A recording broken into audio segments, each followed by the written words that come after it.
아멘. 오늘 새벽에 하나님께서 우리에게 주신 말씀은 요한복음 6장 41절에서 59절까지의 말씀입니다. 페이지 수는 신약전서 153페이지입니다. 요한복음 6장 41절에서 59절까지 말씀 우리 교독으로 보도록 하겠습니다. 제가 먼저 읽겠습니다.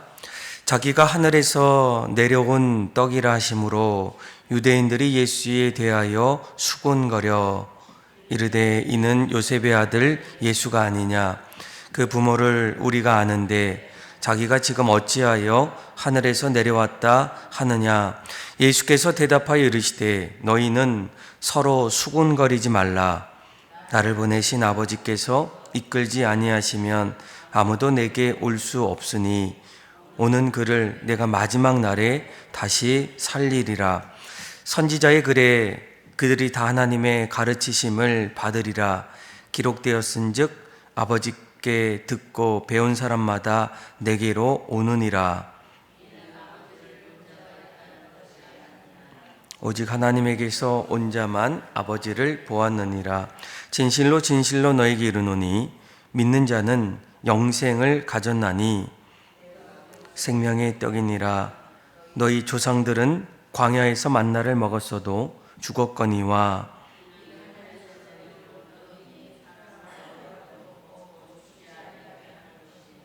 나는 하늘에서 내려온 살아있는 떡이니 사람이 이 떡을 먹으면 영생하리라. 내가 줄 떡은 곧 세상의 생명을 위한 내 살이니라 하시니라.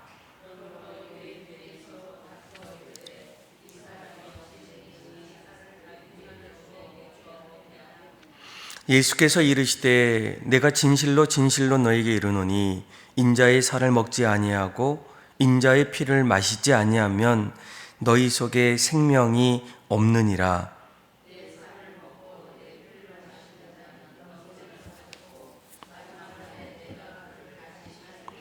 내 살은 참된 양식이요 내 피는 참된 음료로다.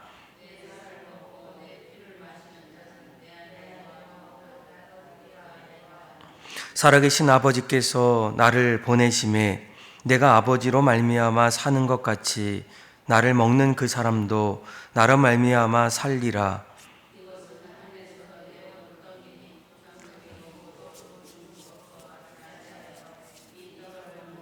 영원히 살리라. 59절 같이 읽겠습니다. 이 말씀은 예수께서 가버나움 회당에서 가르치실 때에 하셨느니라. 아멘. 여러분, 우리가 신앙생활 할 때 가장 중요한 거, 또 신앙에서 가장 중요한 자리는 예수님이 어떤 분인가, 또 예수님이 내 삶의 누구이신가를 바로 아는 것이 참으로 중요합니다. 여러분들은 예수님을 누구로 또 어떤 분으로 알고 계십니까? 아마 지금까지 신앙생활 하다 보면 삶의 나눔에서 또 교회의 또 나눔의 자리에서 내가 알고 있는 그 예수님, 또 내가 믿고 있는 그 예수님의 모습과 또 다른 분, 또 다른 성도들이 고백하는 그 예수님이 때로는 다르다. 또 내가 늘 예수님을 여기고 또 바라보는 나의 신앙의 모습과 또 다른 사람들이 생각하고 있는 그 예수님의 모습이 다를 때가 있어요. 어떤 분들은 예수님을 내 인생의 교사로 또 선생으로 또 스승으로 그렇게 여기는 분도 있고, 또 예수님을 참 좋은 분이다, 또 내가 배울 게 참으로 많다라고까지만 또 여기는 분들도 아마 있을 겁니다. 오늘 말씀을 보게 되면 예수님께서 자신을 이렇게 얘기해요. 48절에 보니까 내가 곧 생명의 떡이다 라는 거예요. 그리고 41절에 보면 자기가 하늘에서 내려온 떡이라 하심으로, 그때 유대인들이 예수님을 향해서 수군거리기 시작합니다. 왜일까요? 예수님이 자신을 생명의 떡이다. 나는 내가 누구인가를 분명히 이야기할 때 예수님을 알고 있었던 유대인들은 자신이 알고 있었던 그 예수님과 또 예수님이 자신을 스스로 이렇게 말했을 때에 다른 그 모습을 볼 때에 수근거렸다라고 얘기해요. 왜 얘기했습니까? 42절 말씀을 보게 되면 이렇게 얘기하죠. 이르되 이는 요셉의 아들 예수가 아니냐. 그 부모를 우리가 아는데 자기가 지금 어찌하여 하늘에서 내려왔다 하느냐라는 거예요. 그러니까 유대인들은 가까이 지냈던 또 뭐 예수님이 태어날 때부터 주변에서 그 소식을 들었고 또 보았던 사람들에 의해서 예수님이 어디서 출생했는지 또 어떻게 자라나셨는지 누구보다도 잘 알고 있는 그 유대인들이 어떻게 예수님께서 자신을 생명의 떡이다라고 그렇게 말할 수 있을까라는 거예요. 아마 그동안 이 유대인들은 이 예수님이 누구인지 아마 예수님의 출생에 대해서 무엇보다 그분은 베들레헴에서 태어났고 또 소위 우리가 보통 예수를 뭐라고 부릅니까? 나사렛 예수라는 거예요. 그러니까 그 당시에 이 나사렛이라는 그 지역은 큰 도시가 아니었어요. 갈릴리 지역의 작은 도시였습니다. 그러니까 그 당시에도 이 갈릴리 나사렛은 권력의 중심이 아니었고 또 변방이었습니다. 화려함도 없었고 단지 평범한 그런 지역에서 태어난 그런 예수님. 그런데 이 예수님이 자신을 뭐라고 얘기합니까? 생명의 떡이라는 거예요. 그 말을 들었던 사람들, 또 예수님이 누구인지를 지금까지 알고 있었던 사람들은 당연히 수군거릴 수밖에 없다라는 거예요. 그런 가운데 예수님은 자신을 뭐라고 얘기합니까? 나는 생명의 떡이다라는 거예요. 그래서 이 생명의 떡이신 그 예수님, 그 예수님을 믿는 자는 어떻습니까? 영생을 얻는다라는 겁니다. 47절 말씀을 보면 이렇게 얘기하죠. 진실로 너에게 이르노니 믿는 자는 영생을 가졌다라는 거예요. 그렇죠? 그리고 51절에 보니까 나는 하늘에서 내려온 살아있는 떡이니 사람이 이 떡을 먹으면 영생하리라. 내가 줄 떡은 곧 세상의 생명을 위한 내 살이니라 하시니라. 아멘. 그러니까 예수님은 자신을 이렇게 얘기합니다. 나는 생명의 떡이라는 거예요. 그러니까 영생을 주는 떡이 바로 예수님이다라는 겁니다. 아마 요한복음 17장에서도 이 영생을 이렇게 얘기해요. 영생은 곧 유일하신 참 하나님과 그가 보내신 예수 그리스도를 아는 것이다 라는 거예요. 여기서 여러분 이 안다, 예수님을 안다라는 것은 내가 지식으로만 아는 것이 아니라 바로 관계적인 삶을 이야기합니다. 그러니까 이 영생이라는 것은 나의 어떤 삶이 끝없이 사는 것이 라기보다는 하나님의 생명에 참여하는 것을 이야기합니다. 그래서 시간의 연장을 넘어서 이 생명에 참여하는 것, 그것이 바로 영원한 삶, 생명이라는 거예요. 이 생명은 어디서부터 옵니까? 예수님을 믿을 때, 예수님을 나의 구주로 고백할 때, 예수님께서 이러한 진실된 모습을 우리에게 말씀해 주고 있다라는 거예요. 아마 이러한 말씀을 들었던 유대인들은 내가 알고 있었던 예수님, 가장 천한 나사렛 그곳에서 또 베들레헴에서 그리고 마리아의 자녀로 태어났던 그 예수가 어떻게 하늘에서 내려올 수 있을까? 또 자신을 영원한 생명, 생명의 떡이라고 그렇게 이야기할 때 그것을 믿을 수 있는 그런 유대인들이 어디 있을까라는 거예요. 그런데 그런 자리에서 이 예수님은 자신이 누구인지를 분명히 말씀해 주고 있어요. 그러니까 유대인들은 예수님의 출생은 알고 있었지만 사실 예수님의 정체성, 예수님이 과연 어떤 누구인지를 분명히 알고 있지 않다라는 거예요. 어쩌면 오늘날에도 수많은 사람들이 유대인들처럼 예수님에 대해서 내가 알고 있는 그 예수님, 좋은 이야기를 하시고 또 우리보다 조금 더 좋은 것을 가르쳐 주시고 인생의 스승으로 교사로서 그렇게만 알고 있는 그런 분들도 있다라는 거예요. 그런데 예수님은 그것을 넘어서 우리에게 생명을 주시는 그런 생명의 떡과도 같다라는 거예요. 오늘 예수님은 이렇게 얘기합니다. 51절에 보면 나는 하늘에서 내려온 살아있는 떡이다. 이 떡을 먹으면 영생한다. 그러니까 그동안 주었던 수많은 그 떡과는 다르다는 거예요. 육신의 떡. 오늘 48절에 보면 49절에 이렇게 얘기하죠. 너희 조상들은 광야에서 육신의 떡 만나를 먹었지만 어떻습니까? 결국은 죽었다라고 얘기해요.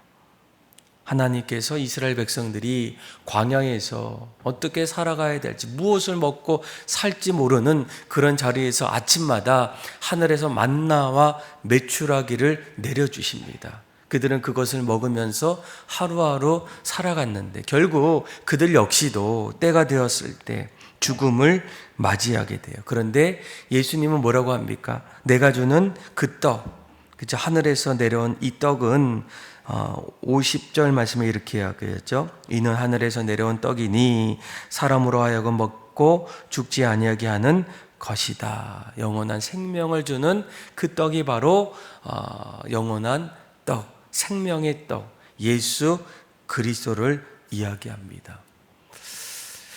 여러분, 어떻게 이 예수님께서 생명의 떡이 될 수 있을까? 아마 유대인들은 이런 말씀을 들으면서도 의아하고 한마디로 수군거릴 수밖에 없다라는 거예요. 그런데 이러한 논쟁 앞에서 52절에 당연히 이렇게 얘기합니다. 그러므로 유대인들이 서로 어떻게 합니까? 다투어 이릅니다. 이 사람이 어찌 능히 자기 살을 우리에게 먹게 할 수 있겠느냐? 그 살을 먹을 때 우리가 어떻게 영원한 생명을 얻을 수 있겠느냐라는 거예요. 그런데 그때 예수님께서 앞으로 십자가의 길을 걸어가신, 자신이 십자가 위에서 이 죄인들을 위해서 죽을 수밖에 없는 그 영혼들을 위해서 가야 하시는 그 십자가의 대속의 놀라운 은혜를 조금 더 구체적으로 설명하게 돼요. 우리 한번 53절에서 우리 55절까지 한번 읽어보겠습니다. 시작.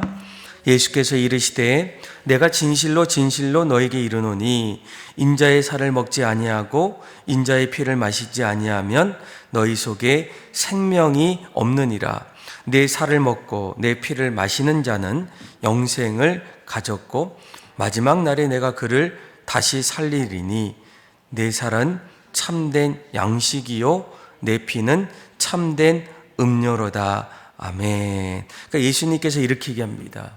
인자의 살을 먹지 아니하고 인자의 피를 마시지 아니하면 너희 속에 생명이 없다. 그 생명의 떡이신 그 예수 그리스도가 우리 안에 나타나지 않고 그리고 결국 영생을 갖지 못한다라는 거예요. 여러분, 우리가 인간은 하나님 앞에서 죄인입니다. 아담을 통해서 또 인류의 조상을 통해서 우리 안에 원죄가 있고 또 이 죄는 하나님과의 관계를 깨트리고 하나님 앞에서 멀어질 수밖에 없는 그런 끔찍한 그러한 인간의 숙명이에요. 이제 이 인간의 죄로 인해서 결국 하나님 앞에 심판을 받게 되는데, 그 심판의 자리에 하나님의 아들 되신 예수님께서 십자가 위에서 인류의 모든 죄를 대신 짊어지시고 다시금 우리에게 영원한 생명을 주신다라는 거예요. 그래서 예수님의 살과 피는 결국 십자가의 희생이고, 그것이 우리의 영원한 생명을 주는 대속의 은혜라는 거예요. 이사야 선지자는 그 앞으로 오실 그 메시아 예수님에 대해서 이렇게 고백하고 있지 않습니까? 그는 실로 우리의 질고를 지고 우리의 죄를 대신 담당하셨다라는 거예요. 그가 찔림은 우리의 허물 때문이요, 그가 상함은 우리의 죄악 때문이라. 그가 징계를 받음으로 우리가 평화를 누리고, 그가 채찍에 맞음으로 우리가 나음을 입었도다라는 거예요.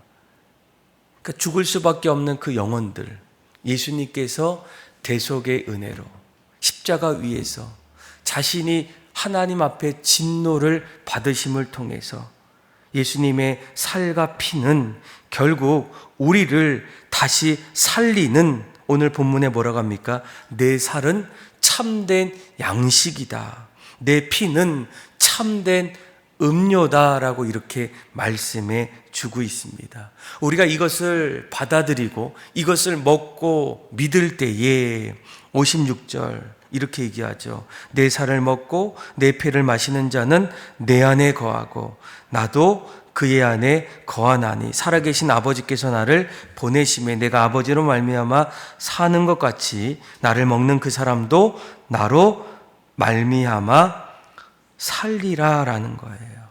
바로 이 그리스도의 연합을 말씀해 주고 있어요. 내가 주님을 믿을 때 주님이 내 안에서, 내가 주님 안에서, 이제는 내가 사는 것이 아니라 내 안에 계신 예수 그리스도의 은혜로 우리가 살아갈 수 있다라는 거예요. 여러분, 우리가 오늘 본문에 보면 이 생명의 양식, 오늘 특별히 51절에 이렇게 얘기합니다. 이 떡을 먹으라는 거예요. 주님이 우리에게 주시는 이 생명의 양식을 내가 먹는다. 이것은 우리가 예수 그리스도의 말씀을 붙잡고 그 은혜를 의지하고 그분과 연합하는 그 자리에서 우리는 생명 대신 예수 그리스도를 통해서 영원한 영생을 얻게 된다라는 거예요. 그런데 중요한 것은 이러한 영원한 생명의 출발은 과연 어디서부터 시작될까? 44절에 이렇게 얘기합니다. 44절에 나를 보내신 아버지께서 이끌지 아니하시면 아무도 내게 올 수 없나니 오는 그를 내가 마지막 날에 다시 살리리라 라는 거예요. 이 땅에 예수 그리스도를 보내주시니 또 십자가 위에서 죽고 그 죽음을 통해서 우리를 용서해 주시는 분, 그분이 누구입니까? 바로 하나님이라는 거예요. 그러니까 하나님의 은혜 없이는, 그 하나님의 은혜로 우리가 죄인된 그 자리에서 다시 의인된 자리로 영원한 생명을 얻을 수 있는 것은, 여러분, 내가 주님을 믿기 이전에 하나님께서 우리의 죄를 대신 짊어지시기 위해서, 그것을 용서해 주시기 위해서 하나님이 자신의 아들 예수님을 보내주셨다라는 거예요. 이것이 바로 하나님의 은혜라는 겁니다. 내가 믿는 거, 내가 믿고 영원한 생명을 얻는 거, 하나님의 자녀가 되는 거, 죽지 않는 영원한 생명을 얻는 거, 그 모든 것이 누구로부터 출발합니까? 하나님의 은혜로부터 시작된다라는 거예요. 그래서 여러분, 신앙의 자리에는 날마다 죄를 용서받고 다시 하나님의 자녀가 되었던 그 은혜를 아는 자, 그것이 바로 은혜의 자리가 되어야 하고, 신앙은 날마다 은혜 속에서 모든 일들을 여러분들이 감당하셔야 된다라는 거예요. 물론 우리의 모습은 늘 연약합니다. 부족하다는 거예요. 그 부족함을 때로는 여러분들이 들춰낼 때가 있어요. 우리의 죄성으로 인해서, 우리의 그 비교의식을 통해서. 그런데 그때마다 늘 하나님의 은혜를 구하셔야 됩니다. 죄인된 나도 하나님이 고쳐주시고, 생명의 떡 대신 그 예수님을 이 땅에 보내주셔서 주님을 믿을 때에, 그래서 47절에 이렇게 얘기해요. 진실로 진실로 너에게 이르노니 누가 영생을 얻을 수 있습니까? 믿는 자라는 거예요. 정말 우리가 예수 그리스도, 나를 위해서 자신의 살과 피를 흘리셨던, 십자가 위에서 자신의 생명을 아낌없이 내어주셨던 그 예수님을 믿는 자, 받아들이는 자, 나는 할 수 없지만 예수 그리스도를 통해서 다시금 내가 하나님의 자녀가 되는 그 은혜를 믿는 자에게 영원한 생명을 주셨다라는 거예요. 저번에도 그 마르틴 루터가 이런 얘기하지 않습니까? 천국의 천국문에 들어갈 때 그 문 앞에 간판이 하나 있을 겁니다. 거기에는 오직 믿는 자, 예수 그리스도를 믿는 자들이 그 안에 들어갈 수 있다는 거예요. 저는 여러분들이 신앙생활 하면서 가장 중요한 것이 무엇일까? 어떤 것이 우리 인생의 신앙에 있어서 가장 중요할까? 그러니까 예수님은 자신을 생명의 떡이다 라고 말씀하셨던 그 자리에서 정말 우리도 그 생명의 떡 되신 그 예수님을 나의 구주로, 내 생명을 살리는 그런 주님으로 내가 믿고 있는가? 아니면 나도 누구처럼 이런 이야기를 할 때마다 수군거리면서 예수님은 단지 내 인생을 도와주시고 또 내 길을 열어주시고 또 마치 선생처럼 또 교사처럼 내 인생에 참 도움이 되는 분으로만 알고 있겠습니까? 저는 저와 여러분들이 오늘 이 말씀을 통해서 예수님을 생명의 떡으로 그렇게 믿고 참된 주님 앞에서 우리의 삶이 이 땅을 넘어서 영원한 생명으로 그렇게 걸어가는 저와 여러분들이 삶이 되길 원하고, 그 길을 열어주셨던 하나님 앞에 날마다 감사하며 주님의 영광을 위해서 살아갈 수 있는 저와 여러분들의 삶이 다 되기를 주님의 이름으로 축원합니다. 기도하겠습니다. 하나님 아버지, 생명의 떡이신 그 예수 그리스도를 날마다 먹고 받아들이며 이제는 주님이 내 안에, 내가 주님 안에서 우리의 삶을 아름답게 살아가게 하여 주옵소서. 나의 생각을 내려놓게 하여 주시고 오직 주님의 말씀이 우리의 삶 속에 나타남을 통하여 이 땅에서, 이 땅을 넘어서 영원한 생명을 얻는 구원받는 성도의 삶으로 살아가게 하여 주옵소서. 무엇보다 나를 살리신 예수 그리스도 하나님의 은혜를 날마다 기억하게 하여 주셔서 은혜로 살고 은혜로 나아가는 삶이 우리의 삶 속에 일어나김을 통하여 주님의 영광이 우리의 모습 속에 날마다 나타나게 하여 주옵소서. 그렇게 역사하시는 하나님을 찬양하며 예수님의 이름으로 기도합니다. 아멘.